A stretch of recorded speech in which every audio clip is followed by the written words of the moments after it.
कुछ और स्टॉक्स की बात करते हैं जिसमें आज अच्छी तेज़ी देखने को मिल रही थी। आईटी पैक में अच्छी तेज़ी है और इसी का एक स्टॉक देखें आप, कोफोर्ज करीब 7% से ज़्यादा 7.5% की तेज़ी यहाँ पे देखने को मिलेगी आपको। ये पर्टिकुलर काउंटर आशीष जी, आप बताइए कैसा लग रहा है आपको और क्या रणनीति यहाँ पे अपनाए निवेशक?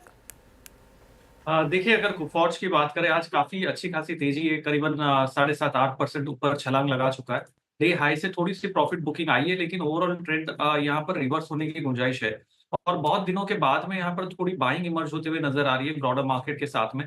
तो कोफॉर्ज पे मेरे ख्याल से लॉन्ग पोज़ीशंस क्रिएट की जा सकती है, लेकिन शॉर्ट टर्म के लिहाज से यहाँ पर आपको स्टॉप लॉस के साथ काम करना होगा। स्टॉप लॉस नीचे का जो गैप एरिया है आज का, अराउंड 7,500, वो स्टॉप लगा के रखें। और ऊपर में हम टारगेट देख सकते हैं स्टॉक के अंदर करीबन 8,150। बिल्कुल। चलिए, ये बात हुई कोफोर्ज पर। अच्छा, चलिए, बहुत लोग पूछ रहे हैं कि क्या जो मेरा सुबह मैंने कोफोर्ज पर व्यू लिया था, क्या वो गलत था? मैं अभी भी उस पे ये कहूँगा कि जिस तरीके से मैंने एक्सपेक्ट किया था उस तरीके से नहीं प्ले आउट हुआ, लेकिन अब थोड़ा-सा उस तरीके से प्ले आउट हो रहा है। अब देखिए, आपने 8,000 का हाई लगाने के बाद वहाँ से थोड़ा-सा करीब नीचे। ₹250 के करीब रिट्रेस हुआ है, 3% के करीब। और आज इसमें एक चीज़ हो गई, आज इसमें ओवरऑल आईटी में बड़ी रैली का टेलविंड मिल गया। अगर वो नहीं हुआ होता ना, अगर आईटी में वही चल रहा होता जो पिछले कई दिनों से चल रहा है, तब तो ये रैली बुरी तरीके से फेल होती। लेकिन जो भी है, आज एक पॉइंट ये था कि वो अगर आप सिर्फ वो पहले 10 मिनट की विंडो को छोड़ दें, जिसमें एक गैप अप से खुलने के बाद ये खुला था करीब 7600-7650 पर, इतने बड़े गैप अप पर खुलने के बाद भी एक बार के लिए 8,000 तक चला गया, लेकिन अब 8,000 से रिट्रेस भी हुआ है। और अब अगर इसने ये 7500 के नीचे गया, जो ओपनिंग का लो था ट्रेडेड बैंड का, तो मुझे लग रहा है कि थोड़ी सी शायद दिक्कत बढ़ सकती है यहाँ पर। लेकिन बात कोफोर्ज की हो रही है, एक दो और आईटी स्टॉक्स पर व्यू ले लेते हैं।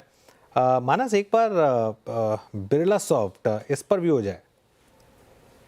देखिए, बिरला सॉफ्ट में भी एक छोटा सा पुल बैक देखने को मिला है, लेकिन अभी रिवर्सल के साइन चार्ट्स पे कोई खास दिख नहीं रहे हैं। जब तक 450 के नीचे ट्रेड करता रहेगा, तब तक कॉशियस अप्रोच ही रहेगी। अगर 450 के ऊपर निकला तो शायद आपको 20 डे मूविंग एवरेज टेस्ट होते दिखेंगे, तो उस केस में 475 तक के टारगेट्स देखने को मिल सकते हैं। बट आई थिंक अभी खरीदारी की एडवाइस तो नहीं रहेगी।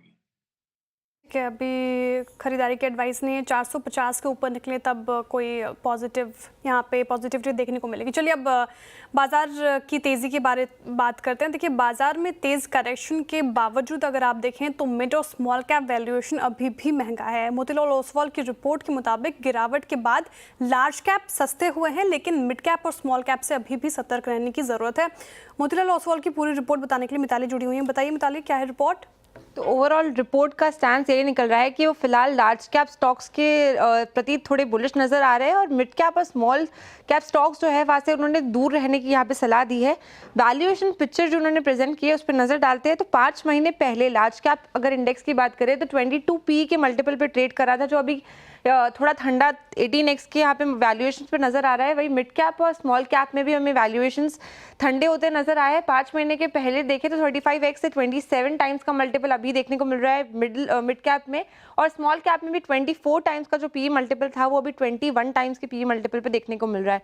तो लार्ज कैप की तरफ मोतीलाल ओसवाल यहाँ पे काफी बुलिश नजर आए। उन्होंने अपना एलोकेशन भी इस पर्टिकुलर इंडेक्स में बढ़ाया है। 76% के करंट एलोकेशन के साथ वो यहाँ पे बैठे हैं लार्ज कैप में, और रीजनेबल वैल्यूएशंस के साथ उन्होंने यहाँ पे जो रिस्क है वो भी यहाँ पे लोअर लग रहे हैं।